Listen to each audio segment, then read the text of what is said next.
नमस्कार, सात संदेश से मैं अनिल कौशिक। न्यूज अपडेट 7 बजे कार्यक्रम बादरा आसपास में आप सभी दोस्तों का स्वागत है। दोस्तों, कार्यक्रम की शुरुआत करते हैं आज की मुख्य खबर से। और मुख्य खबर में सबसे पहले आपको बताते हैं वैक्सीनेशन के लिए।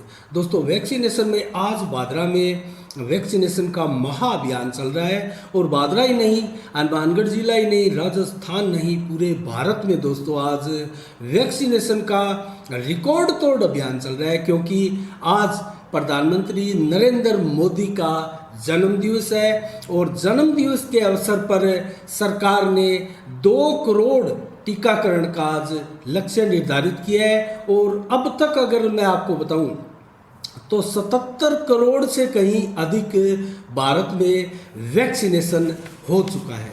तो दोस्तों, 77 करोड़ 24,25,744 का वैक्सीनेशन भारत भर में अब तक हो चुका है। तो कुल मिला के आप अंदाज़ा लगा सकते हैं कितना बड़ा वैक्सीनेशन अभियान, भारत का टीकाकरण अभियान पूरे विश्व में चल रहा है। और पूरे विश्व में सबसे ज़्यादा वैक्सीन की डोज लगने वाला देश भी भारत है। और आज कोरोना के आंकड़े देखें तो दोस्तों 30,000 के लगभग आंकड़े कोरोना के आए हैं। और कोरोना तेजी के साथ अब नीचे की ओर जाने लगा है, अर्थात दूसरी लहर अब जाके लगता है कि देश में समाप्ति की ओर अग्रसर है। तो क्या तीसरी लहर आएगी, इसको लेकर जो आशंकाएं विशेषज्ञ व्यक्त कर रहे थे दोस्तों, उसमें ये टीकाकरण सबसे बड़ी बाधा है। अर्थात तीसरी लहर आने के बीच में टीकाकरण सबसे मजबूत दीवार के रूप में खड़ा है। और भारत में जिस प्रकार से वैक्सीनेशन चल रहा है, तीसरी लहर की उम्मीद अब बेहद कम है। और अगर तीसरी लहर आई भी तो इतना कहर नहीं बरपा पाएगी,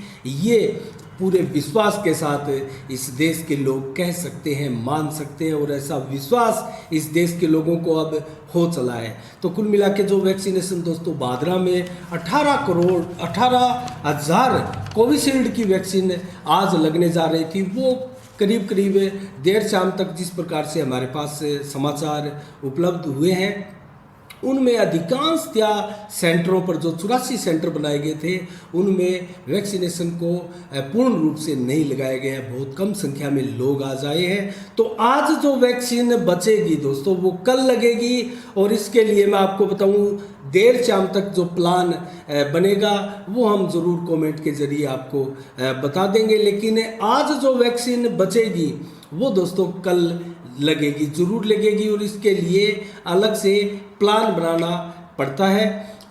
इसके अलावा दोस्तों, मैं अगर आपको बताऊं तो 26 जून से पहले अगर जिस किसी ने भी कोविशील्ड वैक्सीन की प्रथम डोज लगा ली है, वो कल राधा स्वामी डेरा जो कि सरसा रोड पर स्थित है वहाँ पहुँचे।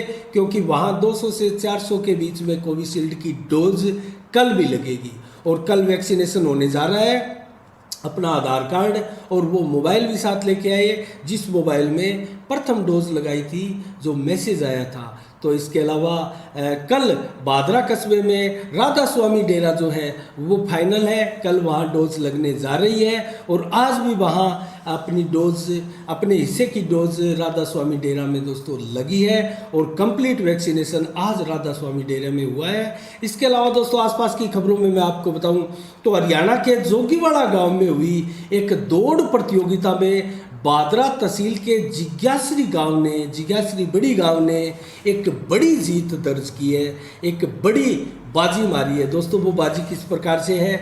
दौड़ प्रतियोगिता में जिज्ञासरी गांव के 13 खिलाड़ियों ने 16 गोल्ड मेडल जीते। ये बहुत बड़ी उपलब्धि एक छोटे से गांव के लिए है। और 1600 मीटर में अगर मैं खिलाड़ियों का नाम आपको बताऊं तो 1600 मीटर में बुद्धराम, जितेंद्र समोता, संदीप कस्बा, प्रमोद शर्मा, राहुल नागर, अमित समोता, हनुमान दंगल, दीवान शर्मा और गोविंद नायक के नाम है। जबकि 800 से 400 मीटर की दौड़ में भाग लेने वाले विजेता खिलाड़ी हैं योगेश बाकर, अजय कुमार और पवन मेहला, जिन्होंने 2-2 गोल्ड मेडल जीते हैं। तो ये इनके जैसे ही गोल्ड मेडल जीत कर ये खिलाड़ी जिज्ञासरी बड़ी की गांव में प्रवेश किया तो ग्रामीणों ने दोस्तों इनका स्वागत किया और युवा कमेटी के साथ में ग्रामीणों ने इनका आदर सत्कार किया। वहीं महाराज आनंद गिरी जी महाराज ने इनको जो है आशीर्वाद प्रदान किया। तो अन्य आसपास की खबरों में मैं आज आपको बताऊं तो दोस्तों, आज जयदीप डूडी जो पूर्व संसदीय सचिव है, हमारे बादरा के विधायक रह चुके हैं, एक बार 2008 में वे विधायक बने थे निर्दलीय की सीट से। उनका आज 58वां जन्मदिन धूमधाम से उनके कार्यकर्ताओं द्वारा मनाया गया। दोस्तों, उनका कार्यक्रम इस प्रकार भी रहा कि कई कार्यकर्ताओं ने गांव में पौधारोपण कर उनका जो है जन्मदिवस मनाया। वहीं बादरा में जयदीप डूडी के कार्यालय में बड़ी संख्या में उनके समर्थक इकट्ठे हुए और वहां केक काटकर जयदीप डूडी का जन्मदिवस मनाया गया। इस अवसर पर मैं अगर कार्यकर्ताओं के नाम आपको जल्दी से बताऊं तो सुनील महिपाल, डॉक्टर गौरीशंकर, इसके अलावा रमेश बिश्नोई, कृष्ण सारण, देवीलाल मूड, राजेंद्र मील, महेंद्र कस्बा, सुरेंद्र राजौरा के अलावा सुरेश मील, बिल्लू चाहर और दीपू बिजारनिया के अलावा राजेश मोटसरा, योगेश मोहन, लखीराम मेहरा और देवांशु शर्मा, अरविंद कुलड़िया के अलावा अनेकों ऐसे कार्यकर्ता दोस्तों मौजूद रहे। इसके अलावा दोस्तों, अगर जयदीप डूडी के बारे में मैं आपको बताऊं तो पिछले काफ़ी दिनों से जयदीप डूडी की राजनीति को लेकर कस्बे में, पूरे तहसील क्षेत्र में, पूरे विधानसभा क्षेत्र में एक चर्चा है। और चर्चा का केंद्र इसलिए जयदीप डूडी बने हैं क्योंकि जयदीप डूडी ने एक प्रकार से जैसे नज़दीक आ चुके हैं चुनाव विधानसभा के, उसी प्रकार ताबड़तोड़ जनसंपर्क अभियान किया जाता है। उसी हिसाब से रोजाना किसी ना किसी गांव का दौरा किया जाता है जयदीप डूडी द्वारा। और दौरा करने का उद्देश्य जयदीप डूडी का यही है दोस्तों, मर्त प्राय उनकी राजनीति में नई जान आ सके। और क्या संभावनाएं हैं कि कांग्रेस की टिकट जयदीप डूडी को इस बार मिले। दोस्तों, एक क्षेत्र में अगर मैं संभावनाओं की बात करूं तो मैं छोटी सी समीक्षा इसके ऊपर कर देता हूं, क्योंकि सुरेश चौधरी को, डॉक्टर सुरेश चौधरी को पीछे विधानसभा में कांग्रेस की टिकट मिली थी और 37,000 के करीब उनके वोट आए थे और जमानत उन्होंने बचा ली थी।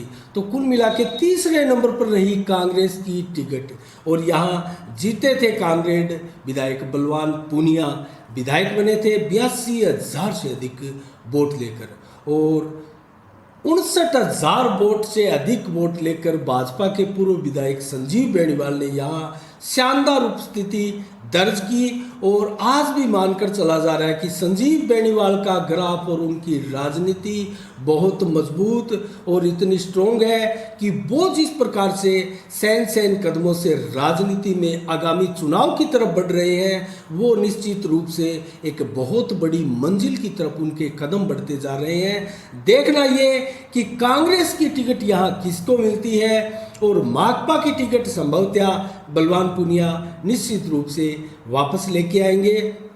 संभावना ये भी व्यक्त की जा रही है कि अगर कांग्रेस की टिकट और माकपा की टिकट दोनों ही अगर इकट्ठी कर बलवान पूनिया को दे दी जाए तो यहाँ बलवान पूनिया पुनः एक बार विधायक बनने की क्षमताएं रखते हैं। तो क्या कांग्रेस की टिकट अगर जयदीप डूडी जिस प्रकार से लगे हैं, और जयदीप डूडी के दोस्तों ये चर्चा भी थी जब सुरेश चौधरी को टिकट मिली थी पिछली बार कि अगर जयदीप डूडी को ये टिकट मिलती तो कहीं अच्छा प्रदर्शन जयदीप डूडी का डॉक्टर सुरेश चौधरी से ज़्यादा होता।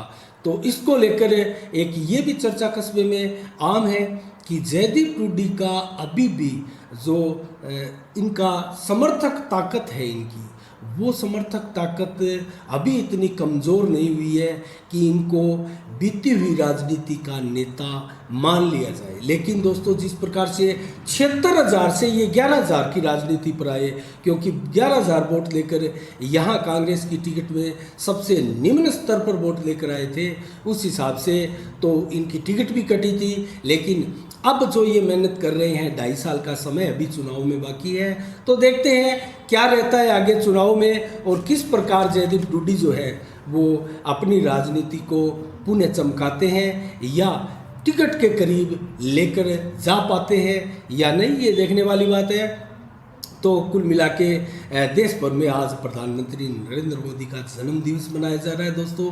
जगह जगह कहीं रक्तदान शिविर, कहीं पौधारोपण कर और कहीं अनेकों सांस्कृतिक कार्यक्रम आयोजित कर और पूरे देश में वैक्सीनेशन टीकाकरण का 2 करोड़ का लक्ष्य निर्धारित कर प्रधानमंत्री नरेंद्र मोदी का जन्म दिवस मनाया जा रहा है। इसके अलावा दोस्तों अन्य आसपास की खबरों की मैं चर्चा करूं तो सावा में आज शिक्षकों, अभिभावकों, छात्र व छात्राओं द्वारा जबरदस्त प्रदर्शन किया गया। नज़दीकी कस्बा ही मानकर चले गांव है, लेकिन बड़ा कस्बे जैसा गांव है सावा, और वहाँ दोस्तों बड़े स्तर पर एक प्रदर्शन अभिभावकों, छात्रों, छात्राओं द्वारा और शिक्षकों द्वारा किया गया।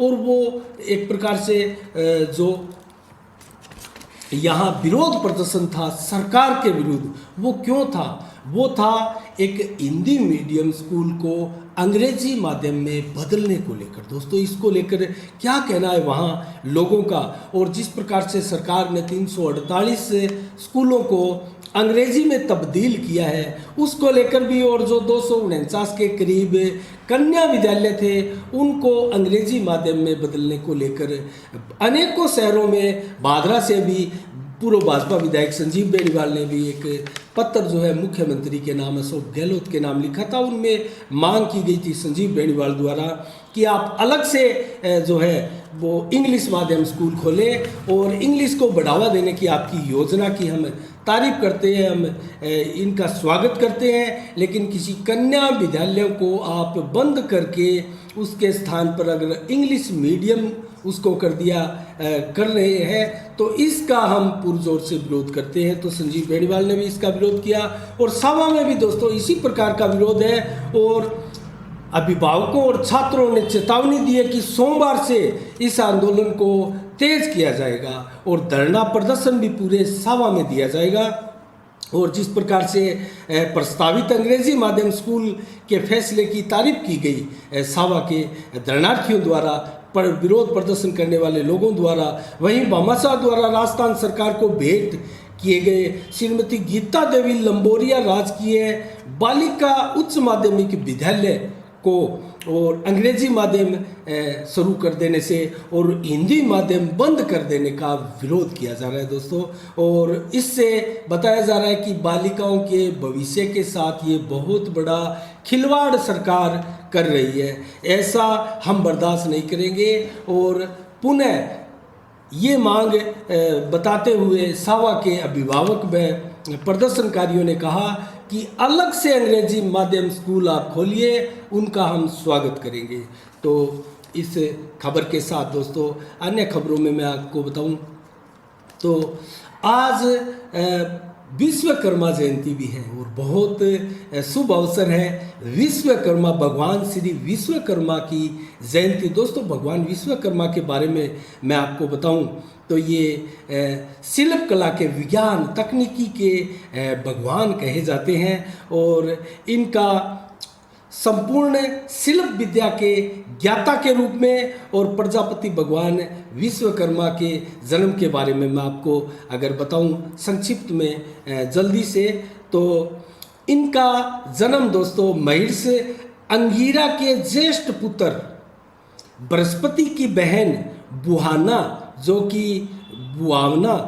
कि ब्रह्म विद्या में निपुण थी, और वह अष्टम वसु महिष प्रभास ऋषि की पत्नी बनी थी, और उनसे ही जन्म लेकर इस अवतारी पुरुष का जन्म हुआ, और उनके द्वारा ही संतान उत्पत्ति के पश्चात भगवान प्रजापति विश्वकर्मा कहलाए और उनके पुत्र हैं। तो ये इनके जन्म की कहानी है दोस्तों। 3 पुत्रियां थी भगवान विश्वकर्मा के, और तीनों पुत्रियों के नाम रिद्धि सिद्धि और संज्ञा था। रिद्धि सिद्धि भगवान श्री गणेश जी की पत्नियां बनी, और जो संज्ञा थी उनकी पुत्री, उनका विवाह महिष कश्यप के पुत्र सूर्य नारायण भगवान के साथ हुआ था। तो ये भगवान विश्वकर्मा, इनकी आज जयंती पूरे भारत भर में मनाई जा रही है। इसके अलावा दोस्तों मैं अगर चर्चा करूँ आसपास की खबरों में, हम आपको जल्दी से मंडी के भाव भी बताएंगे और मौसम की जानकारी भी देंगे। इसके अलावा भादरा बाजार में बन रही सड़क दोस्तों, जो कि सीवरेज लाइन डालने के बाद में सड़क बनाई जा रही है, वो तेज़ी के साथ बनती हुई दिखाई दे रही है। और जिस प्रकार से एक साइड की सड़क बनाई जा रही है, जो कि भादरा में ये जो रोड है 30 फुट की, कहीं से 40 फुट की और कहीं से 40 से 45 फुट की भी रोड है, तो वो रोड आधा भाग एक बार बनाया जा रहा है ताकि आवागमन किसी प्रकार से बाधित ना हो। इसको लेकर एक साइड की सड़क जो है लगभग महीना से लेकर 2 महीना के पीरियड में बनकर तैयार हो जाएगी दोस्तों। ये संभावनाएं हमें नज़र आई है। और थोड़ा बहुत ही काम जो है एक साइड में बीच में बचे 2-3 टुकड़ों का रहा है, जिसमें से एक टुकड़ा कल रात्रि को बना दिया गया। अब आगामी 2-4-5 दिनों में आगामी टुकड़ा बनाकर जल्द ही एक साइड की सड़क को कंप्लीट कर लिया जाएगा। इसके अलावा दोस्तों मैं आपको अब जल्दी से मंडी के भाव बताऊंगा और उसके बाद में मौसम की जानकारी देंगे। मंडी के भाव में सबसे पहले मैं आपको नौर की जानकारी देता हूँ। नौर मंडी में हमारे नज़दीक की मंडी है, उसमें आज क्या भाव रहे विभिन्न अनाजों के। तो सरसों के भाव 7600 से 8044 रहे, जबकि ग्वार के भाव 5500 से 5965 रुपये रहे। और चना के भाव 5000 से 5270 रुपये की अंतिम बोली लगी। अरंड में 5800 रुपये से 6300 रुपये की अंतिम बोली लगी, जबकि तारामीरा में 6400 रुपये से प्रारंभ होकर 6735 रुपये की अंतिम बोली लगी। और मोट में 6000 से लेकर 7171 रुपये की अंतिम बोली लगी, जबकि गेहूं में अंतिम बोली 1846 रुपये की रही। और शिवानी मंडी हरियाणा की नज़दीकी मंडी है, उसमें अगर देखें तो सरसों की बोली 7200 से प्रारंभ होकर 7650 तक चली। और ग्वार की बोली 5400 से 5900 तक चली, जबकि चना 5000 से 5350 तक की अंतिम बोली रही। और मूंग में अंतिम बोली 5000 से 6000 तक चली। और जौ में अंतिम बोली 1900 से 2050 तक, जबकि तारामीरा में 6500 से 6700 तक चली अंतिम बोली। सरसा मंडी का भाव देखें तो नरमा 6000 से 6954 तक पहुंचा। और कपास 6100 से 6715 रुपये तक, जबकि सरसों 7000 से 7942 रुपये तक। आदमपुर मंडी का अगर जिक्र करें तो नरमा दोस्तों यहाँ 6100 रुपये से 6913 रुपये तक पहुँचा। और कपास यहाँ 6000 रुपये से 6630 रुपये तक पहुंची। और सरसों की अंतिम बोली यहाँ 7961 रुपये बोली गई।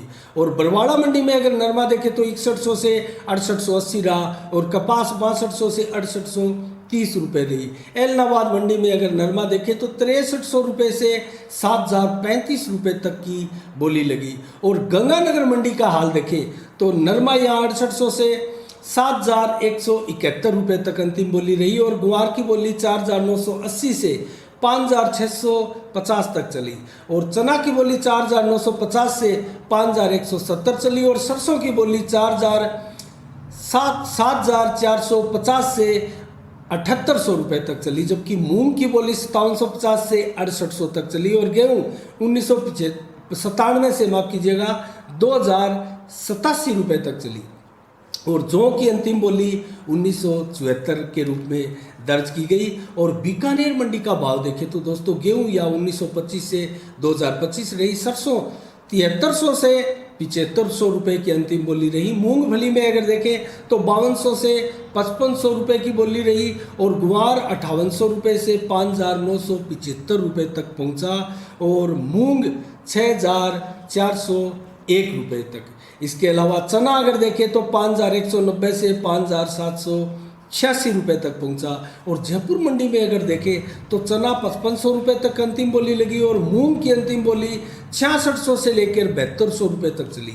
और मोट की अंतिम बोली 7500 से शुरू होकर 8000 तक चली। फतेहाबाद में अगर देखें तो नरमा 6100 रुपये से 6675 रुपये रहा, जबकि कपास 6000 से 6620 रुपये तक की बोली तक चली। और बादरा सब्जी मंडी का अगर मैं अंत में आपको बताऊं तो लहसुन यहाँ 4400 रुपये तक की बोली लगी। और प्याज में 1600 से लेके 2000 तक की बोली रही। और टमाटर 1300 से 1600 तक की बोली टमाटर में लगी। दोस्तों आज का मौसम का मिजाज आपको बताते हैं। कुल मिला के आज 17 सितंबर को दिन भर मौसम जो है उमस और गर्मी और बादलवाई के मिश्रित मौसम के अनुरूप देखा गया। और हवा भी है, हवा का रुख ज़्यादा नहीं रहा। जिस प्रकार से कल हमने संभावना बताई 18 से 25 किलोमीटर के लगभग हवा जो है आज दिन भर चली, और लगभग शाम को भी रात्रि को भी इसी प्रकार से मौसम रहने की उम्मीद है। लेकिन टेम्परेचर ज़रूर कम होगा, 30 से 32 डिग्री रहने की संभावनाएं हैं। और आज दिन भर धूप भी खूब निकली। और दोस्तों अब शाम को ज़रूर यहाँ ठंड हुई है, लेकिन उमस का वातावरण हल्का बना हुआ है। कल 18 सितंबर को मौसम कैसा रहने वाला है, इसके बारे में विस्तार से मैं आपको बताऊं तो दोस्तों, सुबह दिन भर में हवा चलेगी 11 से लेकर 18 किलोमीटर प्रति घंटे की रफ्तार से, जबकि बादल जो है दिन में 20% मात्र छाए रहेंगे, मात्र 20%। तो इसके अलावा तापमान जो है 26 से 31 डिग्री तक रहने की उम्मीद है। तो दोस्तों कुल मिला के मौसम ठीक बना रहेगा और मौसम साफ बना रहेगा, लेकिन बरसात की संभावनाएं बिल्कुल भी मौसम विभाग द्वारा कल के लिए नहीं है। और शाम 6 बजे तक का ये मौसम है। शाम 6 बजे तक अगर मौसम देखें तो देर शाम को जो है बादल 52 से 62% तक छा जाएंगे, क्योंकि धीरे धीरे बादलों की संख्या जो है गहराएगी आसमान में और तापमान में भी गिरावट आएगी। और हवा जो है 18 किलोमीटर की रफ्तार तक ही चलेगी। लेकिन शाम के बाद देर रात तक का मौसम कैसा रहेगा, इसके ऊपर अगर मैं आपको बताऊं तो रात्रि को मात्र 1% बादल छाएंगे, अर्थात आसमान बिल्कुल साफ रहेगा कल 18 तारीख को। तो आसमान साफ रहेगा, हवा जो है वो 11 किलोमीटर से 18 किलोमीटर प्रति घंटे की रफ्तार से ही चलेगी। और तापमान जो है वो 31 से 33 डिग्री तक रहेगा। और बरसात की संभावना कल के लिए रात्रि को भी बिल्कुल नहीं है। तो ये है दोस्तों कल का मौसम। आज रात्रि के मौसम के बारे में भी हमने आपको बताया। तो आज के समाचार में दोस्तों इतना ही। कल ठीक शाम 7 बजे फिर आपसे मुलाकात होगी। तब तक के लिए दोस्तों आप अपना बहुत बहुत ख्याल रखिएगा। मुझे दीजिएगा इजाज़त। साफ संदेश से मैं अनिल कौशिक। नमस्कार। जय भारत, जय जय राजस्थान।